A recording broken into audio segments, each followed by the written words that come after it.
मेरा नाम आशीष योगी है। मैं योग विद्या का आचार्य हूँ।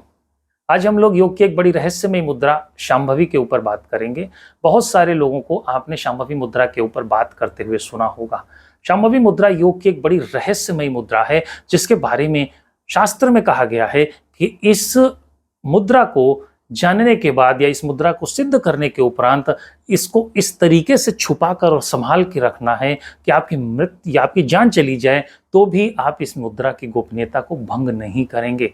और योग शास्त्र के अंतर्गत आपने देखा हुआ है कि यदि हम कोई भी अपने अनुभवों को साझा कर देते हैं तो उन अनुभवों का तिलिस्म हमारे जीवन से चला जाता है। शास्त्रों में इस मुद्रा की बड़ी महिमा कही गई है। शास्त्री इस मुद्रा की जब व्याख्या करते हैं तो इसे बड़े घराने की बहू की तरह इसकी व्याख्या करते हैं कि जैसे बड़े घराने की बहू की छाया भी देखना दुर्लभ होता है, उसी प्रकार इस मुद्रा को केवल गुरु अपने विशेष शिष्यों को और बड़ी गोपनीय तरीके से सिखाता है और उन्हीं शिष्यों को इस विद्या से परिचित कराता है, या वही शिष्य इस विद्या से परिचित हो पाते हैं जो रहस्य को संभालने में माहिर होते हैं। यह सभी के लिए नहीं है और सभी इस मुद्रा को सीख भी नहीं सकते, क्योंकि जब भी इस मुद्रा की बात होती है और इस मुद्रा के अभ्यास की चर्चा होती है तब प्रकृति और गुरु दोनों ही अपने शिष्य का परीक्षण शुरू कर देते हैं, और जिसके अंदर गोपनीयता को संभालने की जितनी क्षमता होती है वही इस मुद्रा का अधिकारी बनता है। और इस मुद्रा का अधिकारी बनने के बाद इस संसार में कोई भी चीज ऐसी नहीं है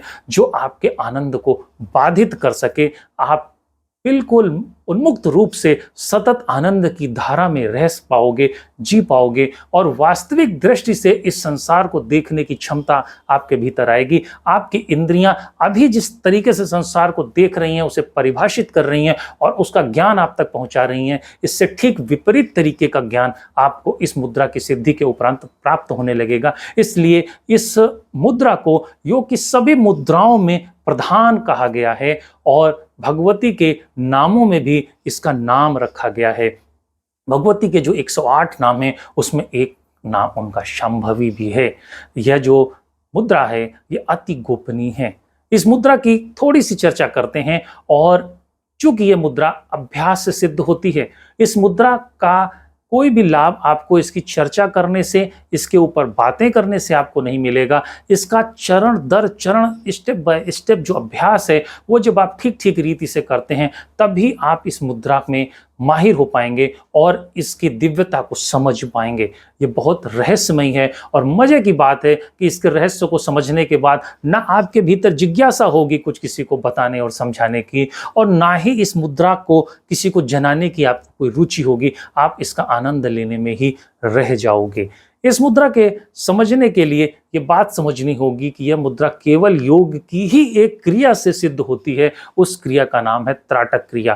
त्राटक क्रिया के अलावा यदि कोई भी व्यक्ति इस मुद्रा के बारे में कुछ भी बोलता है कि वह उसको सिद्ध कर सकता है या करा सकता है तो वह व्यर्थ की बात होगी, क्योंकि त्राटक क्रिया के माध्यम से ही यह मुद्रा सिद्ध होती है।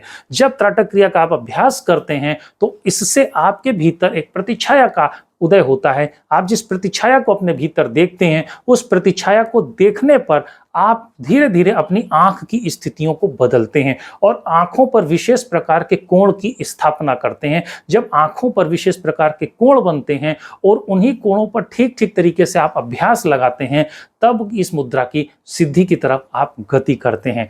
हम जो बार बार एक शब्द आपको प्रयोग कर रहे हैं, कोण लगाना, ये बहुत महत्वपूर्ण है और हम इस शब्द से बहुत परिचित हैं। और हम एक शब्द सभी लोग अपने परिवार में प्रयोग करते हैं, दृष्टिकोण। यहाँ पर दो शब्द हैं, दृष्टि और कोण। हम अपने घर में बहुत सारी बातें अपने परिवार के बहुत सारे बुजुर्गों से साझा नहीं करते या परिवार के कुछ विशेष व्यक्तियों से अपनी बातें साझा नहीं करते, क्योंकि हम ये मान के चलते हैं कि इनका दृष्टिकोण इस विषय पर ठीक नहीं है या आपके अनुकूल नहीं है। ऐसी स्थिति में आप बहुत सी बातें अपने घर के कुछ सदस्यों से छुपा कर चलते हो। यहाँ पर दृष्टि और कोण ये बहुत मैटर करता है, यानी कि विषय को देखकर और उसके निष्कर्ष पर पहुंचने का जो उनका नजरिया है वह आपसे विपरीत पड़ रहा है, यानी कुछ आप गोपनीय बात कर रहे हो, यानी कुछ आप रहस्यमय बात कर रहे हो। और ये दृष्टि और ये कोण ये बहुत लोगों ने अपने जीवन में अनुभव किया होगा।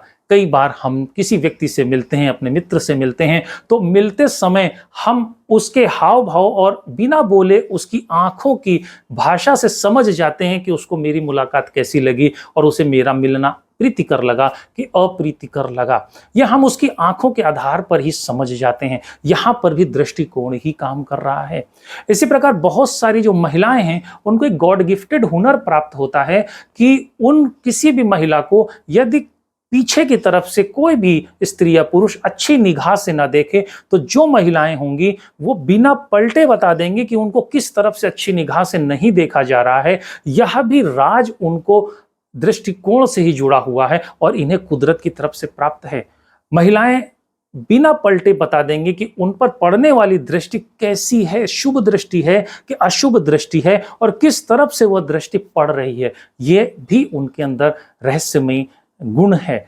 महिलाओं के अंदर एक ऑब्जर्वेशन का भी बहुत रहस्यमय गुण होता है कि वो जिससे भी मिलती हैं उसको बहुत ऑब्जर्व करती हैं और ऑब्जर्व करने पर बहुत सारी बातें जो पुरुष नहीं समझ पाते हैं लेकिन महिलाएं समझ जाती हैं और महिलाओं को अपने दृष्टिकोण के आधार पर किसी भी व्यक्ति की, स्त्री हो या पुरुष, उसकी आंतरिक मनोदशा को पढ़ने का बड़ा दिव्य अनुभव प्राप्त होता है। जो भी महिलाएं मेरे वीडियो को देख रही होंगी मेरी बात से 100% राजी होंगी और अगर राजी होंगी तो जरूर थम्स अप का साइन दीजिएगा। यह जो कोण है ये बहुत मैटर करता है। जब आप 180 डिग्री पर सीध में देखते हो और उससे नीचे देखते हो तो आप संसार को आकर्षित करते हो और जब यही कोण बदल जाता है तो आप परमार्थ को, ईश्वरी सत्ताओं को आकर्षित करने लग जाते हो। हम साधना कितनी भी कर लें लेकिन यदि हमें अपना कोण लगाना नहीं ठीक आया, हमें अपनी इंद्रियों का सही प्रयोग नहीं आया तो हम कहीं पर भी नहीं पहुंच पाते। और ऐसा देखा जाता है कि बहुत सारे लोग 30-30, 40-40 साल से साधना में काम कर रहे हैं, मंत्र जप कर रहे हैं, ध्यान के अभ्यास कर रहे हैं और उनसे कहा जाए कि अब तो आपको बड़े रहस्यात्मक और दिव्य अनुभव प्राप्त होते होंगे, आप देख लेने मात्र से भी किसी को भी दिव्य कर देते होंगे, तो वो कहते हैं आप कैसी बात कर रहे हैं। यानी कि उन्होंने जो भी काम किया वो सब बेकार सा हो गया क्योंकि उनको मूलभूत बातें ही नहीं पता हैं। और ऐसी बहुत सारी बातें योग के अंदर हैं जो आपको जानने जैसी हैं, आपको पता लगाने जैसी हैं, आपको पता होनी चाहिए और पता होने के साथ साथ आप अपने गुरु के साथ उसका प्रयोग भी करने वाले होने चाहिए। आप अपने गुरु के साथ उसका अभ्यास भी करो तभी किसी उपलब्धि तक पहुंच पाओगे।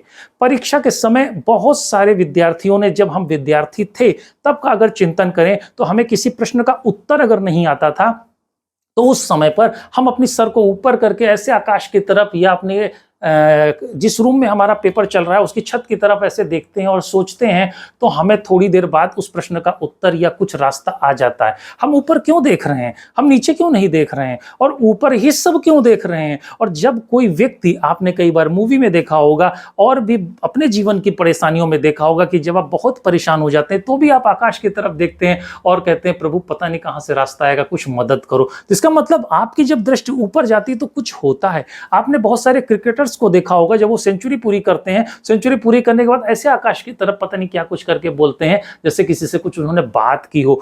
यानी कि जब ऊपर देखा जाता है तो कुछ होता तो जरूर है और आपकी दृष्टि का भी जब कोण ऊपर की तरफ जाता है तो आपके जीवन में भी कुछ होता है और आप जो खोज रहे हो उस खोज की तरफ आपका कुछ समय गुजर जाता है। आप कुछ देर तक समय पर उस दिशा में चल पड़ते हो जिस तरफ की आपकी खोज है और इसके लिए आपको विशेष कोण बनाने की आवश्यकता है। उस कोण को कई चरणों में बनाया जाता है और स्टेप बाय स्टेप इन कोणों को बनाते हुए हम शांभवी मुद्रा को सिद्ध करते हैं। शांभवी मुद्रा को सिद्ध करने के लिए आंख के कोण को बनाने की आवश्यकता है। आपको अपने मस्तिष्क के भीतर के आकाश को जानने की आवश्यकता है। आपके भीतर मस्तिष्क के आकाश का विस्तार क्षेत्र कैसा है यह आपको जानने की आवश्यकता है। और यह सब कुछ जो आपसे मैं कह रहा हूं इसको जानने के लिए आपको त्राटक साधना का सानिध्य लेना पड़ेगा। आपको ठीक ठीक समय तक धैर्य के साथ लंबी अवधि तक बिल्कुल शांत भाव से साधना में पूरी तरीके से तल्लीन होना पड़ेगा। त्राटक साधना का अभ्यास करते हुए गुरु मार्गदर्शन में शांभवी मुद्रा के लिए आंखों के विशेष कोणों की स्थापना करनी पड़ेगी और लंबी अवधि तक जैसा आपको गुरु सलाह करेगा उस हिसाब से लंबी अवधि तक बैठ करके उस कोण की स्थापना करनी पड़ेगी और इस कोण की स्थापना करने पर आप पाओगे कि आप कुछ रहस्यमय जगत के साथ जुड़ने लग गए हो, आपके साथ कुछ दिव्य और विशेष होने लगा है। आपके भीतर का आनंद, आपके भीतर की खुशी, आपके भीतर की मुस्कुराहट कुछ अलग तरीके का रूप लेने लगी है। आपके पास लोगों का आना और आकर टिक जाना ज्यादा होने लगा है। आपसे लोगों को मिलना अच्छा लगने लगा है। ऐसे बहुत सारी कुछ दिव्य बातें आपके साथ होने लग जाएंगे और यह जब घटित होने लगेगा तो यह बताता है कि आप शांभवी मुद्रा की सिद्धि की तरफ कुछ अग्रसर हुए हो। और धीरे धीरे जब आपको एकांतिक रहना अच्छा लगने लगे, आपको आंख बंद करके उस विशेष कोण पर रहना अच्छा लगने लगे, आपको कम बोलना अच्छा लगने लगे, आपको किसी से भी अपने विचार साझा करने में रुचि ना लगे, किसी दूसरे के विचारों को सुनने में कोई रुचि ना लगे, आप अपने एकांतिक दिव्य आनंद में सदैव मुस्कुराते हुए अपने भीतर रहना आपको अच्छा लगने लगे, तो आप समझ जाइएगा कि आपने शांभवी मुद्रा की सिद्धि की तरफ कुछ ज्यादा यात्रा कर ली है। और इसी अवस्था में जब आप प्रातःकाल ब्रह्म मुहूर्त बेला में जागने लग जाएं, ब्रह्म मुहूर्त बेला में कोई जगाए और जगा कर आपको कहे कि कुछ नहीं करो, गुरु की बताई हुई रीति पर बैठकर अपने भीतर आ जाओ और तुम्हें अपने भीतर का एहसास लगने लगे, अपने भीतर के एहसास में तुम जागते हुए कहीं खो जाओ, ऐसी अवस्था में जाने लग जाओ। और उस अवस्था में जाकर तुम्हें अपने शरीर के भीतर किसी ऊर्जा के शरीर का अनुभव मिलने लगे, अपने शरीर के चारों ओर दिव्य प्रकाश का अनुभव मिलने लगे, तो समझ जाना शांभवी सिद्ध हो रही है। धन्यवाद।